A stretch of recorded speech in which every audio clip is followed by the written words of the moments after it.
Selamat bertemu kembali di channel Dr. Sonang Sitohang, seri Bisnis Internasional dengan topik Strategi Masuk dan Aliansi Strategis. Namun sebelum kita mulai, saudara-saudara sekalian, jangan lupa tekan tombol subscribe dan lonceng notifikasi agar saudara-saudara sekalian tidak ketinggalan informasi berikutnya dari channel ini.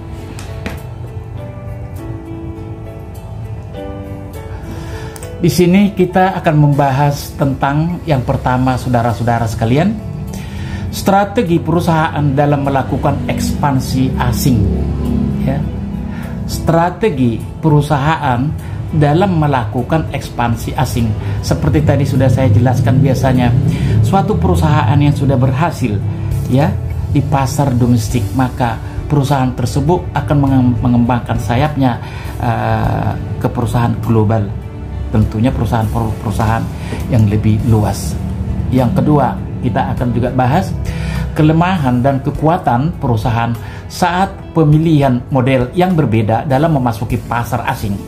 Yang ketiga, saudara-saudara sekalian, cara mengidentifikasi faktor-faktor yang mempengaruhi pilihan model perusahaan dalam memasuki pasar asing. Dan yang keempat, saudara sekalian, keuntungan dan kerugian perusahaan dalam mengakuisisi Persis Ventura lahan hijau sebagai strategi masuk.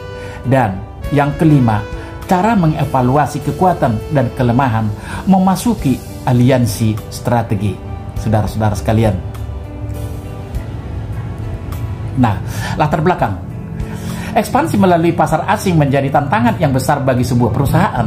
Melihat pasar yang begitu luas, maka pesaing juga banyak dan persaingan menjadi semakin ketat. Namun, dengan adanya perkembangan teknologi yang sangat pesat, cukup untuk memuluskan dan mempermudah dalam transaksi perdagangan lintas negara. Hal ini dapat dimanfaatkan bagi perusahaan lokal Indonesia, ya, bagi saudara-saudara sekarang yang sudah siap-siap untuk mengembangkan sayap ke perusahaan global yang sudah cukup matang dan melakukan ekspansi ke luar negeri. Apalagi kegiatan ekspor impor dapat membantu pemerintah sebagai sumber devisa negara. Pemerintah pasti akan membantu dan mendukung perusahaan lokal yang ingin produksi go internasional, ya, memberlakukan perdagangan bebas di kawasan ASEAN yang dikenal dengan istilah ASEAN Economic Community atau AEC atau masyarakat ekonomi. Ya, ASEAN atau masyarakat ekonomi ASEAN pada awal tahun 2016 lalu menjadi peluang sekaligus tantangan bagi pemerintah dan perusahaan lokal Indonesia. Namun, pasar internasional bukan hanya ASEAN tetapi lebih luas lagi, Eropa hingga Amerika. Perusahaan lokal harus memiliki visi jauh ke depan yang mampu memenuhi permintaan masyarakat global dan melakukan inovasi yang mampu bersaing dengan perusahaan lain dari negara lain. Pemerintah saat ini sangat mendukung perusahaan. Apa yang tadi saya jelaskan itu, saya jelaskan tadi, maka banyak regulasi-regulasi yang telah diciptakan oleh pemerintah yang bisa menguntungkan oleh para pengusaha apabila dapat memanfaatkannya. Itu yang maksud saya tadi, saudara-saudara sekalian. Ya, pemerintah saat ini sangat mendukung, ya, melalui kebijakan-kebijakan. Masuk pasar baru telah menjadi ujian tertinggi bagi kemampuan kompetitif. Tidak sedikit perusahaan lokal yang sudah sukses, ya, yang sudah sukses di pasar luar negeri, seperti perusahaan-perusahaan sepeda, ya, perusahaan sepeda, Polygon, merek jeans, Lia, dan masih banyak lagi, saudara-saudara sekalian. Itu semua kan membawa keuntungan besar bagi para pengusaha tersebut. Mereka telah membuktikan bahwa mereka mampu masuk ke pasar luar negeri dan bersaing dengan merek yang serupa yang sudah mendunia. Menghadapi hal itu, perusahaan lokal perlu merancang strategi untuk memenangkan persaingan agar dapat berjaya. Berjaya artinya di sini bisa unggul di pasar luar negeri. Pasar internasional mempunyai perbedaan yang mencolok dengan pasar domestik. Perbedaan itu terlihat dengan adanya perbedaan mata uang, selera pemakai, sarana budaya, serta perbedaan keadaan alam. Selain itu, perdagangan antar bangsa juga menuntut perusahaan eksportir untuk menyesuaikan beberapa hal demi mempermulus transaksi antar negara seperti kebijakan dan negara tujuan. Seperti telah saya jelaskan tadi bahwa lain negara, lain kebijakan, lain negara, lain aturan. Nah, untuk itu seorang pengusaha atau eksportir atau seorang investor yang mau menanamkan modalnya di dalam suatu negara, maka harus betul-betul memiliki strategi khusus agar tidak mengalami kerugian atau mengalami kegagalan pada saat melakukan ekspansi ke luar negeri.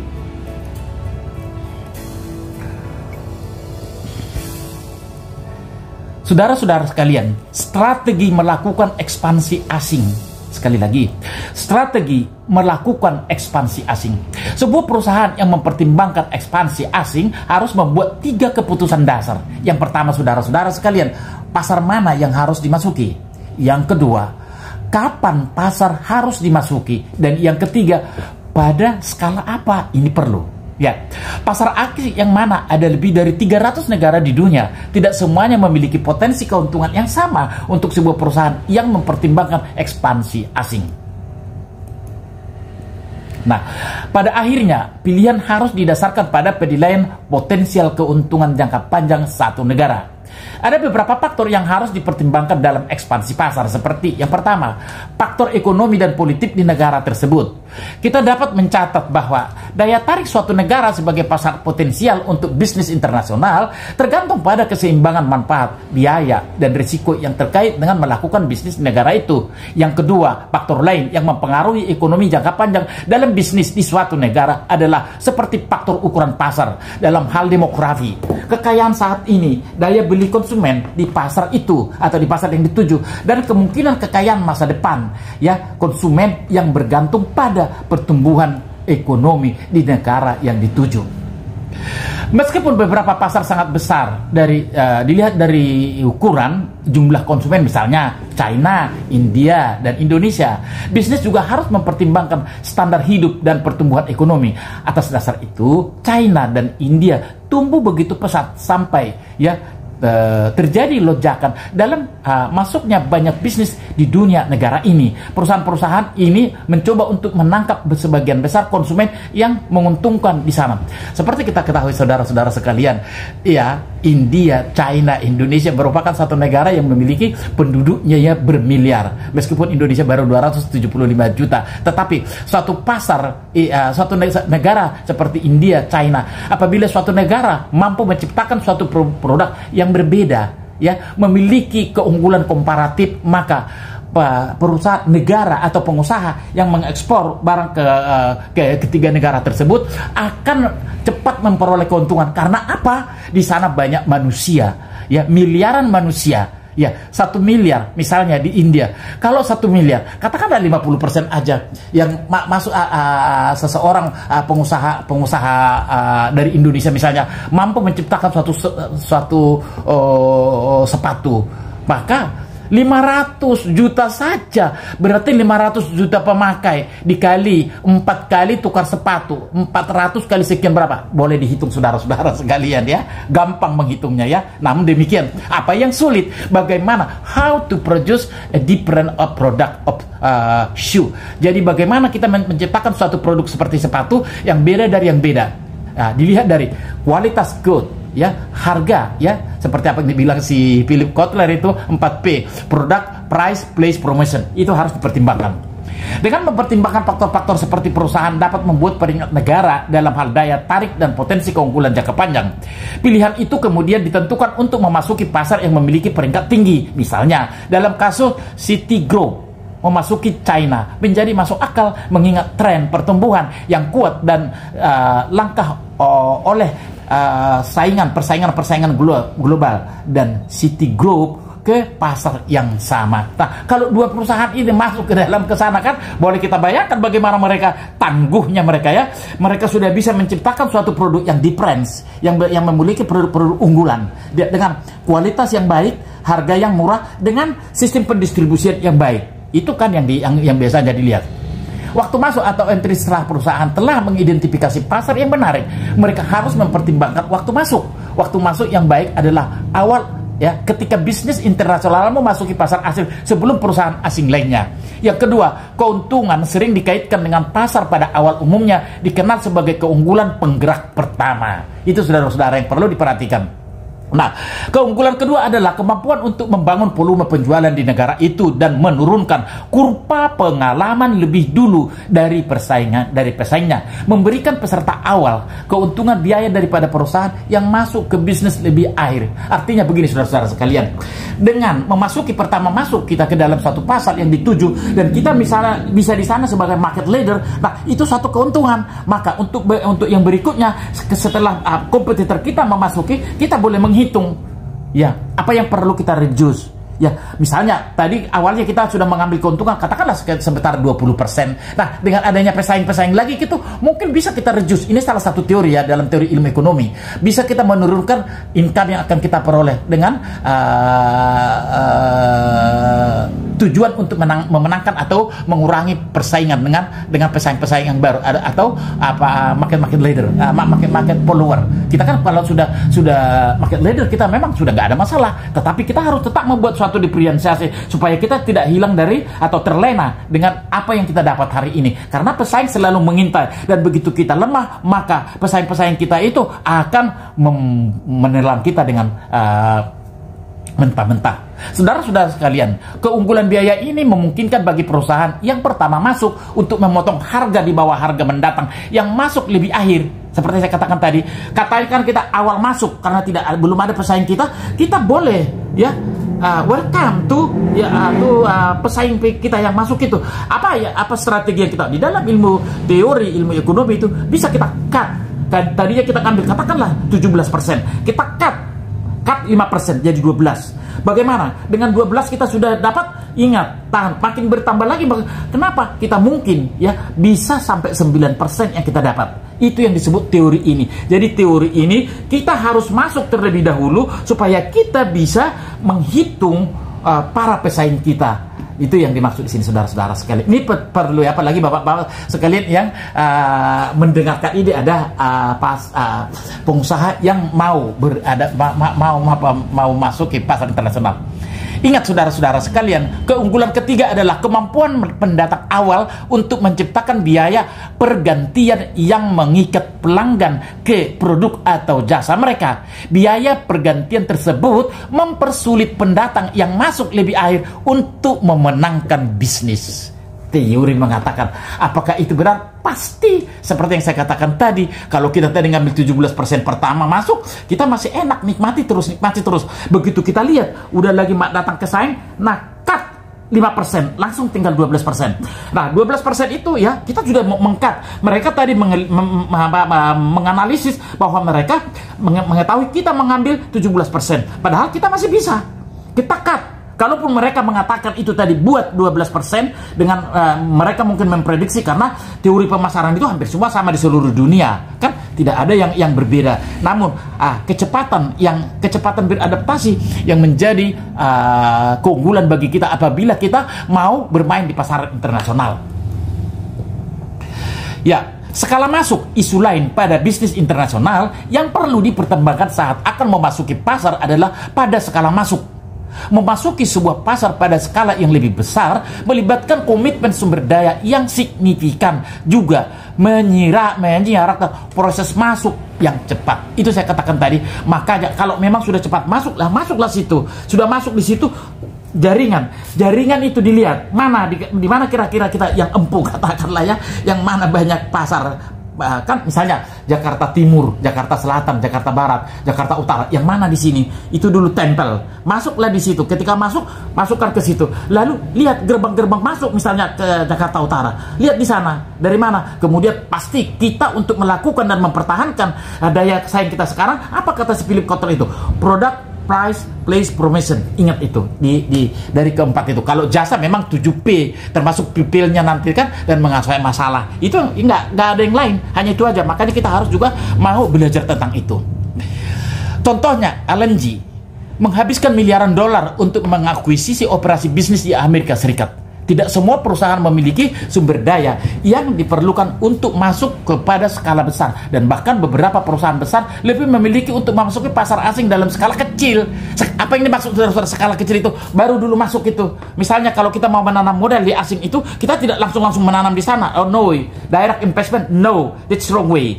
But the first one, you have to try by not direct export. After direct export, ya, after indirect, ya, baru indirect, baru direct, baru langsung menanam modal. Itu anunya. Itu menjadi hal yang perlu kita lihat. Konsekuensi masuknya pada skala signifikan masuk dengan cepat terkait dengan nilai yang dihasilkan dari komitmen strategis. Sebuah komitmen strategis memiliki dampak jangka panjang dan sulit untuk membalikkannya. Nah, memutuskan untuk memasuki pasar asing pada skala yang signifikan adalah komitmen strategi utama. Saudara-saudara sekalian, komitmen strategi seperti memasuki pasar pada skala besar, ya, yang cepat dapat memiliki pengaruh penting pada sifat persaingnya di pasar. Hal ini memiliki beberapa efek, ya.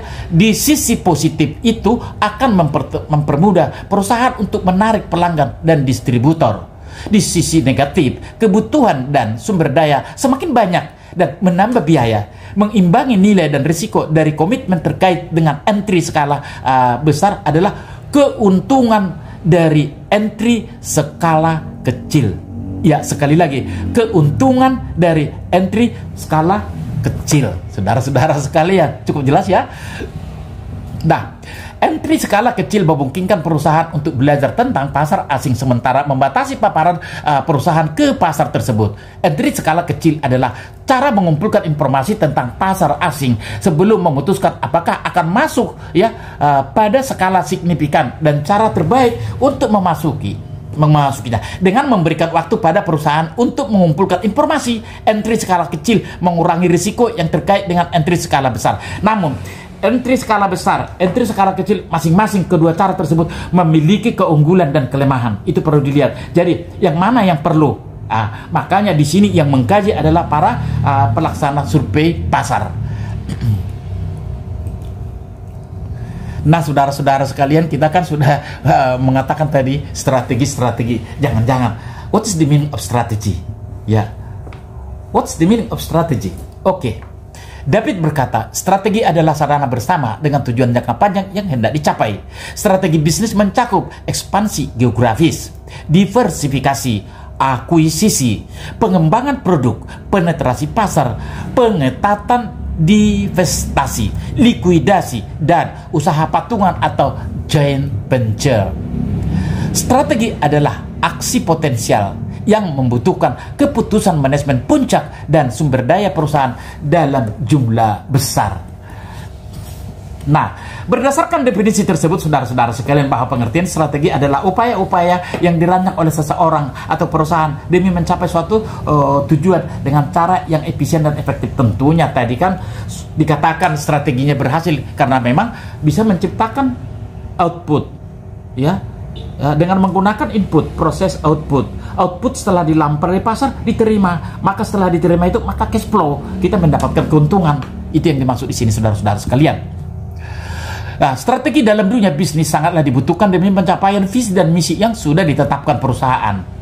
Nah, tujuan jangka pendek maupun tujuan jangka panjang wajib diikuti dengan strategi yang matang serta dapat diterapkan di lapangan. Strategi merupakan hal penting bagi kelangsungan hidup suatu perusahaan untuk mencapai sasaran atau tujuan perusahaan yang efektif dan efisien. Perusahaan harus bisa menghadapi setiap masalah-masalah atau hambatan yang datang dari dalam perusahaan maupun dari luar perusahaan. Saudara-saudara, demikian kan?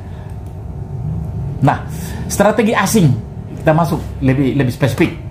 Pasar internasional mempunyai perbedaan dengan pasar luar negeri. Begitu pula dengan strategi yang diterapkan. Menurut Kuncoro, terdapat 3 strategi internasional sebagai berikut. Strategi global. Strategi ini digunakan untuk mendekati pasar dunia dengan produk-produk yang sudah terstandardisasi. Strategi global menekankan pada biaya rendah, menekankan pada skala ekonomi di mana produk dan jasa yang dihasilkan terstandarisasi dan tersentralisasi pada operasi di beberapa lokasi. Strategi global merupakan strategi yang menawarkan produk-produk standar ke berbagai pasar di berbagai negara yang berbeda. Strategi global paling tepat digunakan ketika terdapat tekanan yang kuat untuk mengurangi biaya produksi dan sedikitnya tekanan untuk menghadapi pasar lokal. Keunggulan lain dari strategi global adalah bahwa strategi ini memungkinkan perusahaan untuk menciptakan level kualitas yang standar secara global. Nah, keunggulan strategi ini ada hal-hal yang perlu diperhatikan saudara-saudara sekalian, ya, yaitu yang pertama, ya, perusahaan yang dapat dinikmati skala ekonomi hanya dapat berkonsentrasi pada sumber daya yang skala skill sensitif dan aktivitas pada suatu atau beberapa lokasi. Kemudian konsentrasi geografis pada kegiatan perusahaan cenderung menutup kegiatan tersebut dari target pasar. Saudara-saudara sekalian, yang kedua, strategi memasuki pasar internasional. Masuk lagi lebih sempit ke bawah.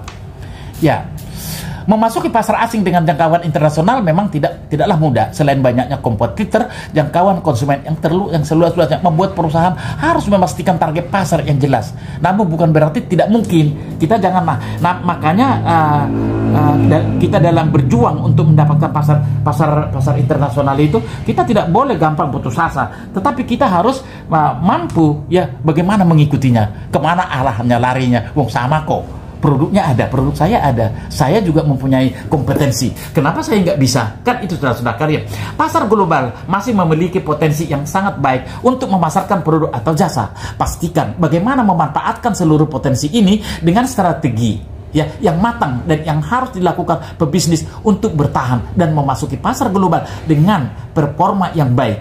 Nah, untuk itu saudara-saudara sekalian perlu diperhatikan apa? Ya, satu, pelajari regulasi dan persyaratan. Tentunya negara yang dituju, saudara-saudara sekalian, bukan negara kita, ya, enggak, tetapi itu juga kita perlukan. Pahami seluruh regulasi dan hukum perdagangan. Kedua, terkadang suatu negara memiliki regulasi yang berbeda satu sama lain. Yang berikutnya, memahami regulasi. Ya, pahami. Nah, kalau kita sudah memahami bagaimana regulasi tersebut, apa tujuannya, kita pasti sudah bisa mengantisipasi. Kemudian yang kedua, lakukan riset untuk pasar baru. Bukan ke pasar baru di Jakarta, ya, untuk pasar baru yang pasar-pasar yang baru, yang masih perawan, ya, itu yang dimaksud di sini. Jika tujuan perusahaan dalam mengembangkan usaha pasar baru, carilah pasar di mana dapat memenuhi atau melampaui tujuan tersebut. Itu yang dimaksud saudara-saudara sekalian. Banyak pemerintah suatu negara dan sosial perdagangan menawarkan sumber daya untuk membantu dalam memahami pasar luar negeri. Ya, jadi banyak itu kan misalnya Myanmar, ya, Laos dengan Indonesia. Kalau dia misalnya perusahaan Norwegia, mana yang mau dipilihnya? Saudara-saudara ya udah pasti udah ngerti toh, mana yang lebih dipilih. Tadi sudah terkait dengan hukum, bahkan juga terkait dengan GDP-nya suatu negara. Itu merupakan salah satu pertimbangan apabila seseorang atau suatu pengusaha ingin menanamkan modalnya di dalam suatu negara. Perlu meminta seseorang pembaca laporan. Yang kedua, menghadiri pameran dagang. Kalau kita menghadiri pameran dagang biasanya ini kan di Osaka, ya, Jepang. Itu bisa datang semua, tumplek semua dari negara-negara lain. Kita tinggal bebas memperbandingkan apa barang kita, bagaimana barang kita perbandingan barang lain, bagaimana mereka menciptakan kualitas dengan harga, itu bisa kita tiru di situ, ya. Nah, riset pasar juga harus mencakup lingkungan, peraturan lokal, dan yang lebih utama itu, ya, peraturan lokal di mana kita akan menanamkan modal kita atau pasar kita tuju. Buat rencana yang matang, ya. Yang dikatakan di sini adalah sumber daya pilih seseorang yang berkompeten untuk ditempatkan di sana. Kemudian pastikan bahwa perusahaan memiliki kapasitas yang cukup untuk memenuhi permintaan pasar baru. Ya. Kemudian kemasan, apakah kemasan produk sudah sesuai dengan pasar sasaran? Nah, itu harus diperhatikan. Baru pengetahuan kunjungi pasar baru dan potensial bagi perusahaan. Ya. Kemudian penetrasi pasar yang tepat. Penetrasi pasar yang tepat, saya kira kita sudah tahu penetrasi pasar, apa yang dimaksud dengan penetrasi. Kemudian jual langsung kah? Ya, menggunakan distributor kah? Kemudian menggunakan agen penjualan kah? Buat usaha joint venture? Ya. Nah, opsi manapun yang dipilih harus memastikan kejelasan tanggung jawab untuk hal-hal seperti pengiriman dan pembayaran. Dan hal yang terpenting adalah pastikan Anda memiliki kekayaan hak intelektual Anda dengan bekerja sama dengan mereka yang bertanggung jawab. Haki yang dimaksud di sini, ya. Itu yang dimaksud di situ. Ya. Mulai lakukan pemasaran. Setelah yang tadi, ya, 4 ke 5, mulailah lakukan pemasaran. Nah, meskipun ini tidak memerlukan biaya apapun untuk melakukannya, mereka membutuhkan waktu. Nah, ini harus diketahui. Nah, saudara-saudara yang berikutnya, yang tidak kalah pentingnya lagi, yaitu cek ulang legalitas usaha. Apa itu legalitas usaha, saudara-saudara sekalian? Tapi saudara-saudara saya kira udah pada paham itu, ya, legalitas usaha itu, ya. Ya. Selain mengecek persyaratan dan regulasi yang harus dipatuhi di luar negeri, pastikan produk yang dipasarkan sudah mengikuti peraturan legalitas yang sejelas-jelasnya. Ya, itu legalitas diperlukan karena itu berlaku di setiap negara, termasuk nomor-nomor HS-nya, harmonized system. Itu ya, itu yang disebut legalitas. Pilih transportasi logistik yang tepat. Pasti kita sudah tahu, nggak usah saya jelaskan, pasti sudah tahu bahwa biaya transportasi termasuk juga biaya-biaya untuk menentukan cost per unit produk. Jalin komunikasi yang baik, ya, jalin komunikasi dengan baik. Kemudian pilih metode pembayaran internasional yang sesuai, ya, artinya mata uang yang dipakai US dollar kah, euro kah, ya, berarti yang bisa dipergunakan untuk sebagai alat bayar, ya, misalnya ya, pastikan bahwa perusahaan telah memiliki rekening bank untuk transaksi internasional demi memudahkan ekspor dan impor luar negeri. Nah, pemilik bisnis dapat menggunakan kartu berlogo Mastercard, kartu kredit, PayPal, atau American Express yang berhubungan dengan rekening pribadi Anda. Nah, ini kan juga perlu kalau kita menerima pembayaran. Hayo, kan, saudara-saudara sekalian, pencatatan setiap transaksi harus, ya, pencatatan setiap transaksi. Dan setiap transaksi terjadi pada suatu bisnis, baik itu pengeluaran dan pemasukan, ada baiknya dicatat pada sistem pembukuan yang baik dan sesuai dengan standar. Itu saudara-saudara sekalian. Kemudian yang pokok yang ketiga, pemilihan strategi masuk. Kita sudah masuk ini, dari pasar kita sudah. Pemilihan strategi masuk setelah perusahaan menetapkan pasar sasaran di pasar luar negeri, seperti dengan memperhatikan atau mempertimbangkan beberapa faktor seperti potensi pasar, akses pasar tersebut, ya, infrastruktur serta risiko politik di host country, pertukaran mata uang, persaingan potensi, biaya dan waktu pengapalan, kesesuaian produk dengan pasar serta jasa yang diperlukan atau dengan menggunakan kriteria yang telah dibahas sebelumnya mengenai, ya, segmentasi, penetapan target dan positioning. Nah, untuk itu saudara-saudara ada yang perlu diperhatikan. Satu, ya, mulai kegiatan ekspor. Dua, melalui aliansi strategi, ya, melalui aliansi strategi. Yang ketiga, melalui investasi langsung kah, ya, itu yang perlu diketahui kan. Kalau melalui investasi langsung, apa kemungkinannya? Nah, kelemahan dan kekuatan pemilihan mode entry yang berbeda dalam memasuki pasar asing. Saudara-saudara sekalian, yang pertama, kriteria yang mempengaruhi pilihan strategi, yaitu, ya, kata KTB, ya, tahun 2004, bahwa mengemukakan beberapa kriteria yang akan mempengaruhi pilihan strategi masuk yang akan digunakan. Ukuran pasar. Kemudian saya ulangi, tadi kan di atas, ya, sudah saya singgung lagi, ya, ukuran pasar tadi kan. Yang berikut, yang ketiga, peraturan-peraturan, saya ulangi lagi, ya, lingkungan persaingan, ya, infrastruktur lokal, ya, sasaran perusahaan, kemudian kebutuhan untuk pengendalian. Pada umumnya, tingkat pengendalian berkaitan secara erat dengan tingkat komitmen sumber daya yang dialokasikannya. Nah, sumber-sumber daya internal, aset-aset dan kemampuan perusahaan perlu dilihat. Fleksibilitas, ya, itu harus diperhatikan. Kemudian pilihan mode entry tadi seperti yang dijelaskan di kata tadi sudah jelas saya sampaikan itu yang mana ada 6, paling tidak 6 tadi. Dari ke-6-nya itu mana yang paling cocok yang kita pakai? Apakah perusahaan kita jasa atau perusahaan kita real product? Nah, tergantung. Setiap mode entry memiliki kelebihan dan kekurangan. Itu tadi kan. Jadi harus betul-betul dianalisis mana yang harus dipilih, ya. Nah, turnkey project atau proyek putar kunci, ya, apa itu saudara-saudara sekalian? Turnkey project merupakan cara mengekspor teknologi, keahlian manajerial dan sebagian berbentuk perlengkapan modal. Di sini yang terlibat adalah pihak kontraktor, di mana ia setuju untuk mendesain dan mendirikan sebuah pabrik, menyediakan teknologi pemrosesan, menyaplai bahan mentah yang dibutuhkan dan lain sebagainya, serta melatih personel untuk mengoperasikan alat-alat dan teknologi tersebut. Sedangkan instansi yang menyewanya hanya tinggal meneruskan dan mengembangkan bisnis tersebut. Proyek-proyek yang paling umum dijumpai yakni dalam industri kimia, farmasi, penyulingan minyak bumi, dan pemurnian logam, yang semuanya menggunakan teknologi produksi yang kompleks dan mahal. Keuntungan ekonomi dari pengetahuan untuk merakit atau menjalankan proses teknologi yang kompleks. Kerugian kemungkinan menciptakan pesaing. Menjual teknologi dapat berarti menjual keunggulan kompetitif pada pesaing. Nah, bayangkan saudara segala gitu. Licensing agreement atau pemberian lisensi. Ya, itu ya mungkin saudara-saudara sudah paham itu. Licensing adalah kesepakatan di mana perusahaan memiliki terwujud properti, memberi license, memberikan perusahaan lain atau penerima license hak untuk menggunakan suatu properti untuk jangka waktu tertentu. Nah, di sana sudah ada persyaratannya. Levi's salah satunya kan bisa. Kemudian licensing penerima pembayaran royalti berdasarkan persentase dari pendapatan yang dihasilkan oleh para properti. Umumnya, license properti tidak berwujud masuk paten, hak cipta, permulaan khusus dan desain, merek dagang, dan nama merek. Keuntungan modal investasi dan itu pengembangan kecil, ya kerugian kurang kendali atas manufacturing. Nah, franchising, waralaba, kita juga sudah pahami waralaba sudah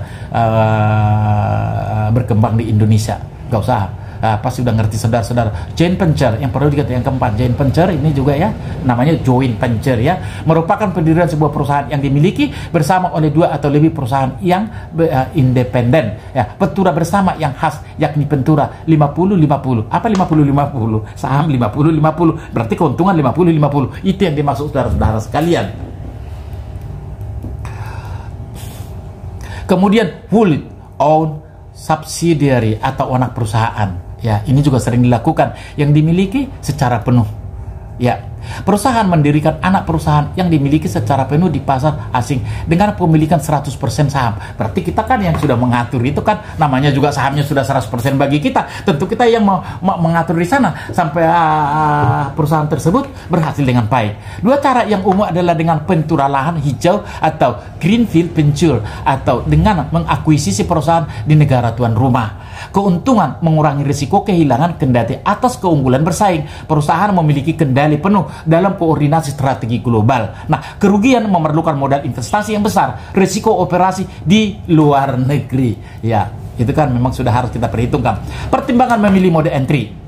Ya, seperti dalam pembahasan sebelumnya, semua mode entry memiliki kelebihan dan kekurangan masing-masing. Untuk dapat membuat generalisasi tentang pilihan optimal, mode entry dapat dilakukan dengan mempertimbangkan beberapa hal sebagai berikut. Yang pertama, kompetensi inti dan mode inti. Ya, yang pertama saudara-saudara sekalian. Lalu yang berikutnya, pengaturan. Ya, pengaturan pasti sudah ngerti. Ya, yang kedua pengaturan. Yang ketiga, keterampilan manajemen. Ya. Yang berikut, anak perusahaan.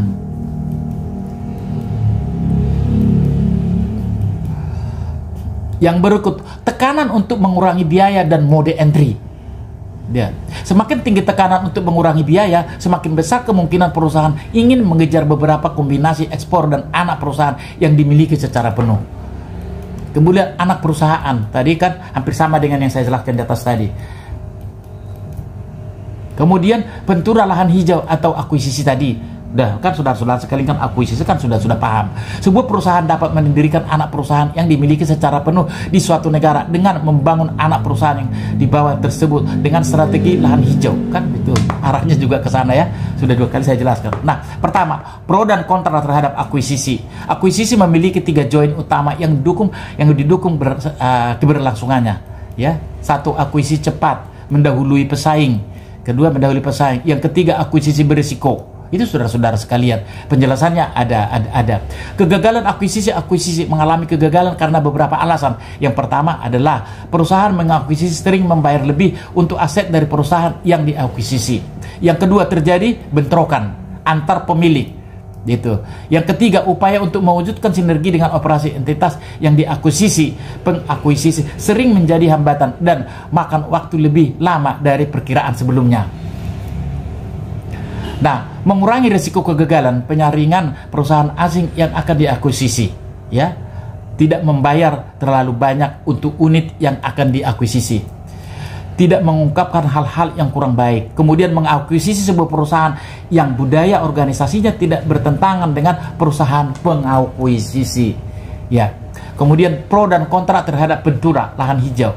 Saudara-saudara sekalian, keuntungan yang besar dari pembangun pentura lahan hijau di negara asing adalah memberikan perusahaan ya kemampuan yang lebih besar untuk membangun jenis anak perusahaan yang mereka inginkan. Ya, kelemahannya adalah Ventura Greenfield lebih lambat untuk didirikan. Ventura lebih berisiko, kemungkinan didahului oleh pesaing global yang lebih agresif yang masuk melalui akuisisi dan membangun kehadiran pasar yang besar, ya, yang membatasi potensi pasar untuk Ventura. Kemudian lahan siswa atau akuisisi itu tadi tergantung daripada pilihan-pilihan yang atas tadi seperti yang saya sampaikan tadi, saudara-saudara sekalian. Nah, Ventura Greenfield, ya, dalam keadaan tersebut Ventura Greenfield mungkin terlalu lambat, ya, sehingga apa istilah lambat itu kan pasti sudah terlambat semua. Terlambat dari depan, mesti barisan ke belakang itu sudah terlambat. Itu yang dimaksud dengan saudara-saudara sekalian, aliansi strategi.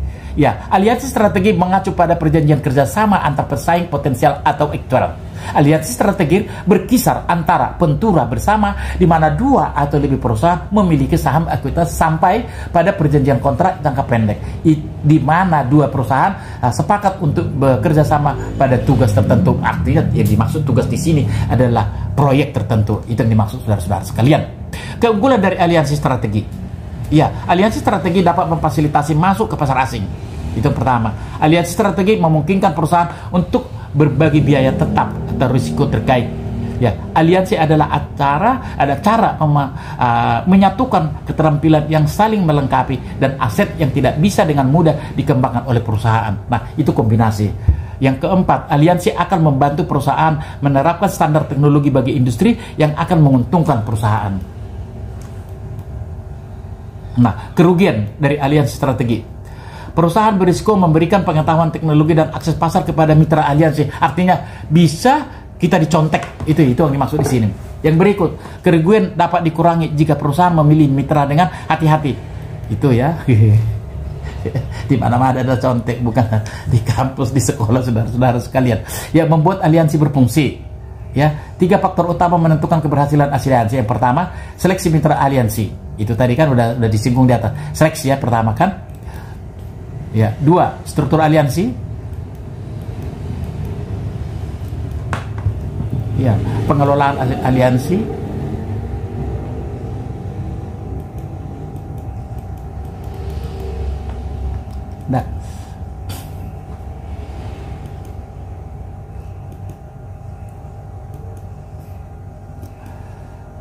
Nah, jaringan ini ya, pengelolaan aliansi jaringan ini kemudian dapat digunakan untuk membantu memecahkan masalah yang timbul dalam konteks yang lebih formal. Selain itu adalah perusahaan harus mengambil langkah-langkah proaktif untuk belajar dari mitra aliansi. Tentunya saudara-saudara sekalian, yang namanya strategi juga, di mana para pekerja, para ekspatriat, baik itu para astrid yang paling bawah sampai ke atas, itu memang harus betul-betul terkonsentrasi, karena pesaing itu selalu ada dan gampang untuk mencaplok, gampang untuk meniru. Nah, kalau suatu perusahaan itu yang lengah atas hal-hal tersebut, maka siap perusahaan tersebut nanti akan bangkrut. Nah, cara mengevaluasi kekuatan dan kelemahan memasuki aliansi strategi, saudara-saudara sekalian, ya. Aliansi strategi merupakan persetujuan kerjasama suatu perusahaan dengan perusahaan. Salah satu cara untuk memasuki pasar luar negeri atau pasar global, meneliti bahwa komplementari pada aset dan kekuatan antara perusahaan partner potensial melengkapi kekurangan atau kelemahan daripada organisasi. Kemudian cara mengevaluasi kekuatan dan kelemahan, saudara-saudara sekalian. Yang pertama, membuat daftar semua kompetensi yang diperlukan untuk agar proyek berhasil. Ya. Kedua, identifikasi sumber manusia, daya lokal yang mampu memenuhi keterampilan ini. Salah satu tool yang sering digunakan untuk membantu dengan evaluasi diri ini merupakan aliansi kekuatan, strength, kelemahan, weakness, peluang, opportunity, dan ancaman, threat, sering disebut dengan SWOT analysis. Ya. Pastikan untuk dapat membedakan di mana organisasi Anda berawal dan di mana di masa depan. Kekuatan dan kelemahan Anda memungkinkan Anda untuk mengevaluasi kapasitas Anda secara internal dan lebih memahami apa yang dapat dilakukan oleh organisasi serta keterbatasannya.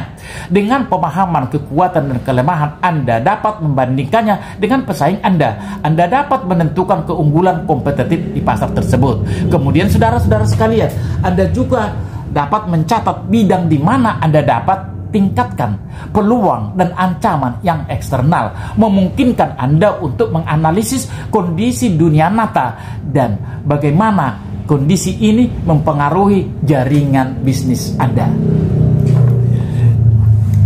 Jangan lupa untuk menghadapi pertanyaan yang diajukan dan buatlah daftar kekuatan, kelemahan, peluang, dan ancaman di tempat yang dituju. Saudara-saudara sekalian, cermati ya. Nah, evaluasi strategi. Ya.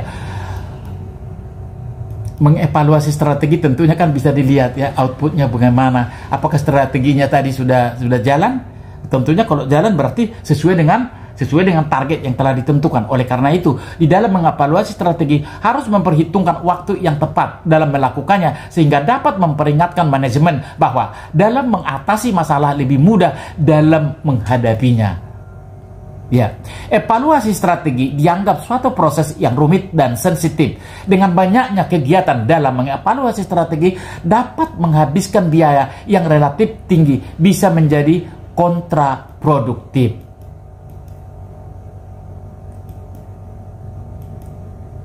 Evaluasi strategi merupakan tahapan akhir dalam suatu proses manajemen strategi.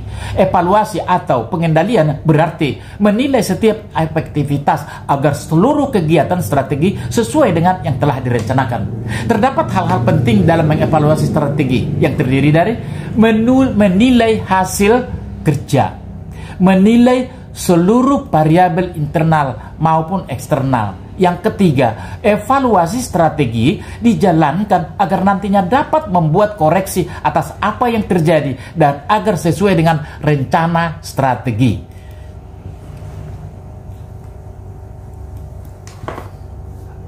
Dalam mengevaluasi strategi, seorang manajer akan membandingkan hasil-hasil dalam melaksanakan strategi yang telah dijalankan dengan tingkat pencapaian tujuan yang diharapkannya. Nah, tujuan yang belum atau tidak tercapai dapat disebabkan apabila sebuah strategi yang telah dipilih tidak dapat diimplementasikan dengan baik dan tepat atau terjadi akibat adanya faktor perusahaan lingkungan pada perusahaan dan dalam implementasinya strategi tersebut tidak dapat menyesuaikan. Ya. Apakah ini banyak sekali ya. Saudara-saudara sekalian bisa baca itu, lihat ya di Google, itu banyak sekali. Proses evaluasi strategi, menguji ulang landasan strategi. Saudara-saudara ya, uji ulang landasan strategi. Ya.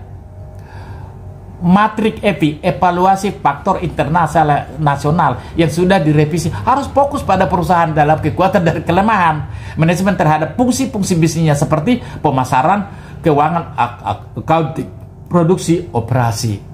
Ya, itu yang lebih utama. Bukan berarti hanya itu yang dievaluasi, saudara-saudara sekalian, enggak. Nah, saudara-saudara sekalian, yang kedua, mengukur kinerja organisasi.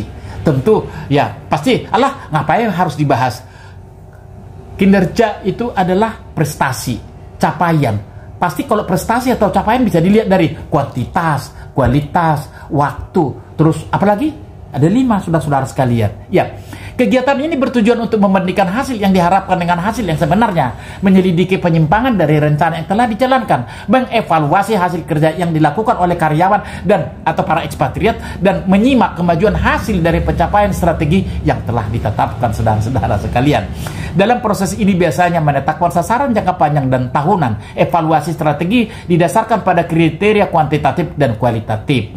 Kriteria kuantitatif biasanya digunakan untuk mengevaluasi strategi terhadap rasio keuangan, ROI, ROA, laba per saham, pertumbuhan aset, pangsa pasar, dan lain-lain sesuai dengan jenis perusahaan tersebut. Ya. Sedangkan kriteria kualitatif, perputaran karyawan atau turnover sumber daya manusia, tingkat kualitas produk, kepuasan karyawan, pemasaran, penelitian, dan pengembangan sistem informasi manajemen.